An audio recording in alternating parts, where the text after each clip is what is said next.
Schedule क्या होगा। Schedule एक व्यक्ति सबके लिए बनाए ये तो हास्यास्पद बात है, वैसे तो हर व्यक्ति अपना शेड्यूल खुद ही बनाएगा। एक बेसिक सा आइडिया हम डिस्कस कर सकते हैं, उसको कस्टमाइज करना है अपने हिसाब से। बेसिक बात जो है, डेली शेड्यूल में 3 कंपोनेंट्स का ध्यान रखिए। पहला कंपोनेंट है कि करंट अफेयर्स को बिल्कुल भी मिस मत कीजिए।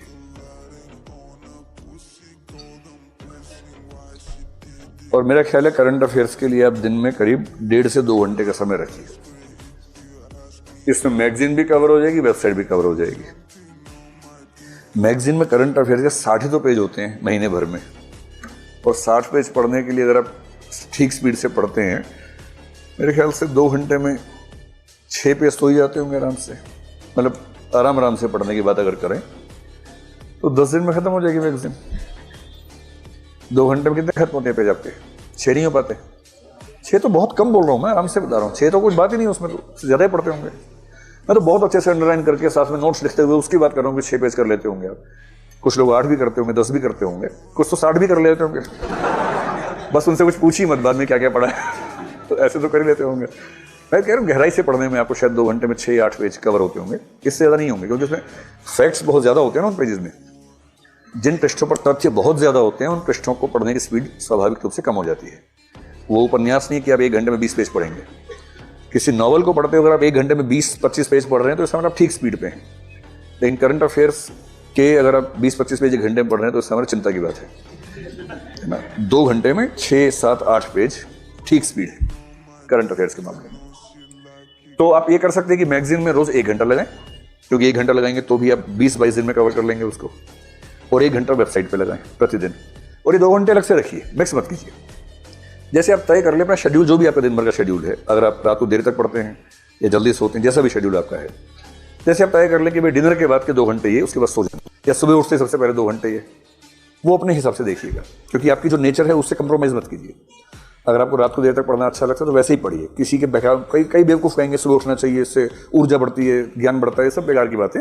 बढ़ा लीजिएगा, बाद में बढ़ा लीजिएगा आराम से, है ना। अभी तो पहले अपनी नेचर के हिसाब से पढ़िए। अगर आप निशाचर प्रकृति के, निशाचर रहिए, रात भर पढ़िए, कोई तनाव की बात नहीं है। और यदि मुर्गा प्रकृति के तो सुबह सुबह उठिए और सुबह सुबह पढ़िए। जो भी आपकी नेचर है उस नेचर के अनुसार पढ़िए। एक ही दिक्कत आती है, जो निशाचर लोग हैं उनको दिक्कत ये कि जिस दिन एग्जाम है उस दिन वो सुबह उठ नहीं पाते। उनको तनाव रहता है कि सोएं कैसे।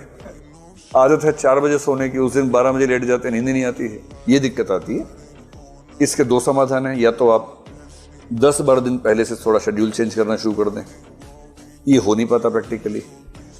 दूसरा समाधान है, ऐसी चिंता ना करें और प्रीलिम से 3-4 दिन पहले से नींद थोड़ी बढ़ा लें। 4 बजे सोएं, 12 बजे उठिए, 8 घंटा सो के उठिए। इससे क्या होगा कि एक दिन नहीं सो पाने से असर नहीं पड़ेगा। मैं ठीक प्रीलिम से बात कर रहा हूँ। 3 जून को एग्जाम है, 2 जून को रात को नींद नहीं आ रही, तनाव मत लीजिए, इससे कुछ नहीं होने वाला।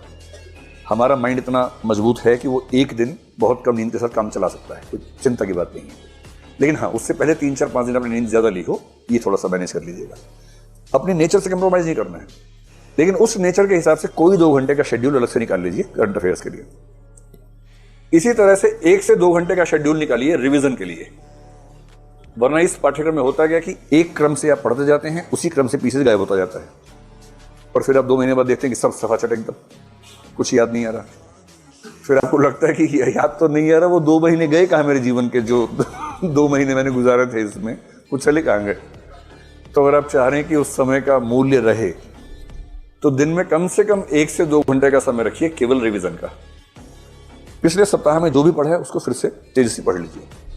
मनोविज्ञान में एक सामान्य बात है कि जिस चीज़ की रिवीजन आपने 3 बार कर ली, वो चीज़ आप आराम से भूल नहीं सकते।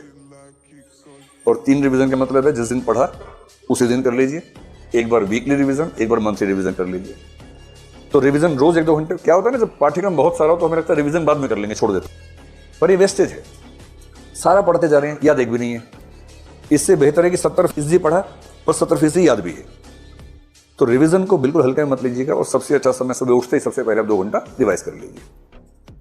बाकी जो है वो शेड्यूल स्टडीज का रखिए, जो नया नया पढ़ना है।